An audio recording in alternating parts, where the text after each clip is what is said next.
अस्सलाम वालेकुम स्टूडेंट्स, हम पढ़ रहे हैं न्यूक्लियर फार्मेसी और आज हमने कंटिन्यू करना है ऑर्गेनाइजेशन से।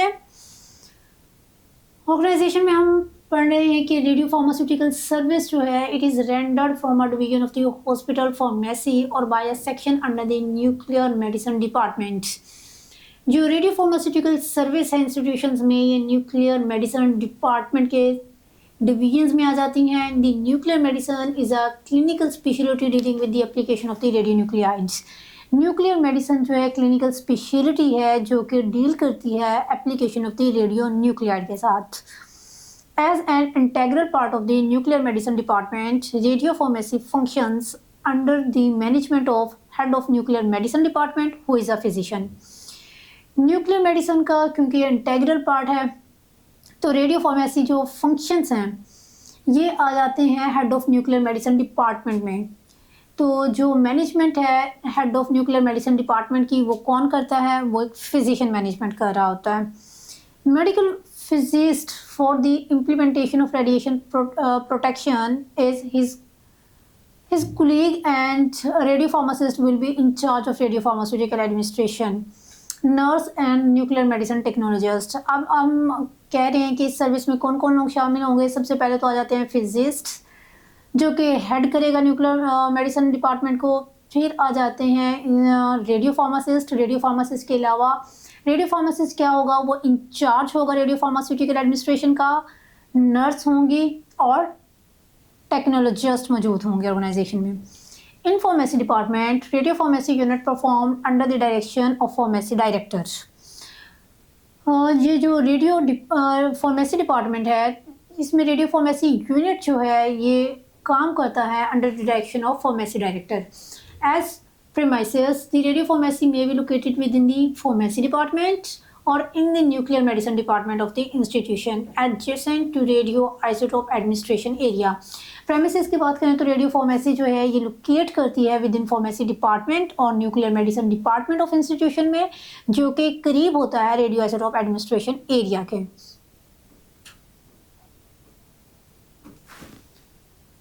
नेक्स्ट टॉपिक है हमारे पास properties of the radio pharmaceuticals. जो रेडियो फार्मास्यूटिकल्स यूज़ किए जाते हैं उनकी क्या प्रॉपर्टीज़ होती हैं, वन बाय वन हम देखते हैं। Radio pharmaceutical has the following discriminating features.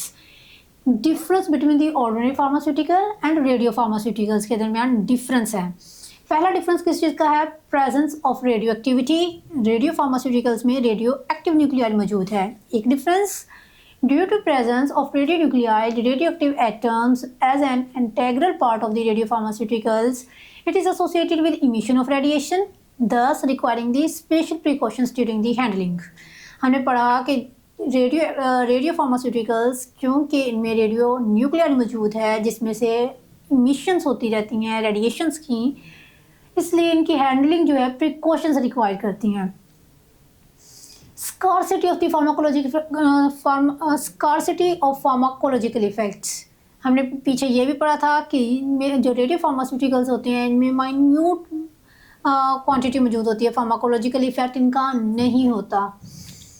Radio pharmaceuticals do not produce pharmacological effect जो है ये प्रोड्यूस नहीं करते, since quantities of active pharmaceutical ingredient range from picogram to nanogram per kilogram of the administered dose.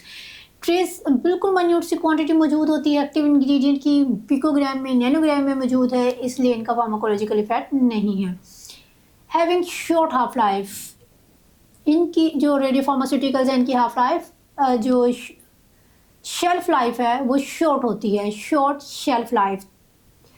ठीक है, तो तीसरी property हमारे पास है शेल्फ लाइफ की जो कि शॉर्ट होती है। Due to presence of radio activity radio pharmaceuticals have short shelf life, thus a pharmacist has to keep a constant eye on the expiry of radio pharmaceuticals। इसलिए radio pharmacist को इनकी expiry date जो है वो बार बार check करना होती है क्योंकि इनकी शेल्फ लाइफ शॉर्ट होती है। This is also poses constrain for quality control check before administration of radio pharmaceutical to patient, administered to patient even before results of quality control tests. क्योंकि शेल्फ लाइफ शॉर्ट होती है तो बाज़ औक़ात ये quality control test के result आने से पहले भी एडमिनिस्टर कर दिए जाते हैं। यूजुअल रूट ऑफ एडमिनिस्ट्रेशन, तो क्या रूट होता है रेडियो फार्मास्यूटिकल्स को एडमिनिस्टर करने का?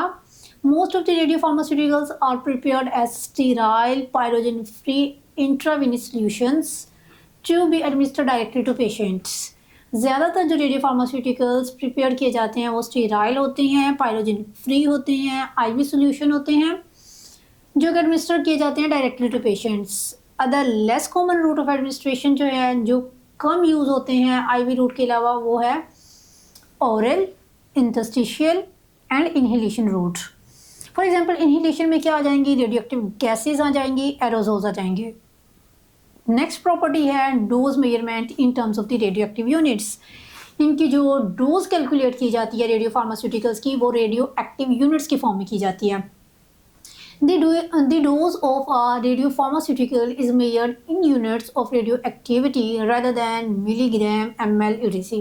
बाकी जो डोजेस फॉर्म हैं, जैसे लिक्विड्स हैं, उन्हें हम ml में लेते हैं, सॉलिड्स हैं मिलीग्राम में लेते हैं, लेकिन इनको ये रेडियो एक्टिव हैं, सो इनके यूनिट्स जो होंगे वो रेडियो एक्टिविटी फॉर्म में होंगे। नेक्स्ट हमारी प्रॉपर्टी है रेडियो फार्मास्यूटिकल्स की, वो है half life. Half life of radio pharmaceuticals taken in consideration are physical half life. अब हाफ लाइफ तीन टाइप्स की हैं, एक फिजिकल हाफ लाइफ है, सेकंड बायोलॉजिकल हाफ लाइफ है, और थर्ड है इफेक्टिव हाफ लाइफ। तो फिजिकल हाफ लाइफ क्या है? Physical half life of radio pharmaceutical is the time necessary for radio active atoms to decay to 1/2 of their original number. वो time duration जिसमें number of the radio active atoms जो हैं वो अपने original से half रह जाएंगे, उसको हम कहेंगे ये फिजिकल हाफ लाइफ है। सेकेंड है बायोलॉजिकल हाफ लाइफ।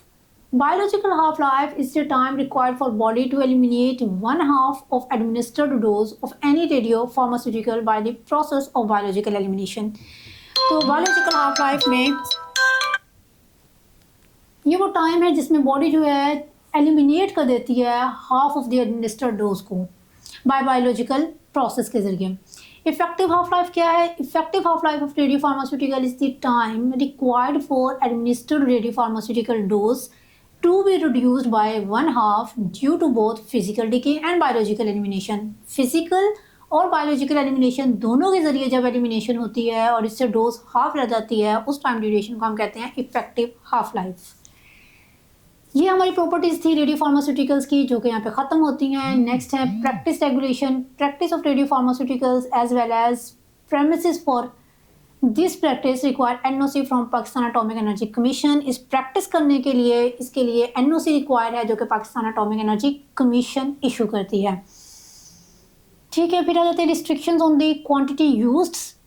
जो क्वांटिटी यूज़ की जाती है रेडियो फार्मास्यूटिकल्स की, उस पर भी रिस्ट्रिक्शंस हैं। Prescribed amount can be handled per year in clinical setting. एक प्रिस्क्राइब्ड अमाउंट होती है जो कि हैंडल की जाती है एनुअली, जो साल भर यूज़ करनी होती हैं क्लिनिकल सेटिंग्स में। तो यहाँ पे हमारा टॉपिक जो है क्लास ख़त्म होता है। अल्लाह हाफ़िज़।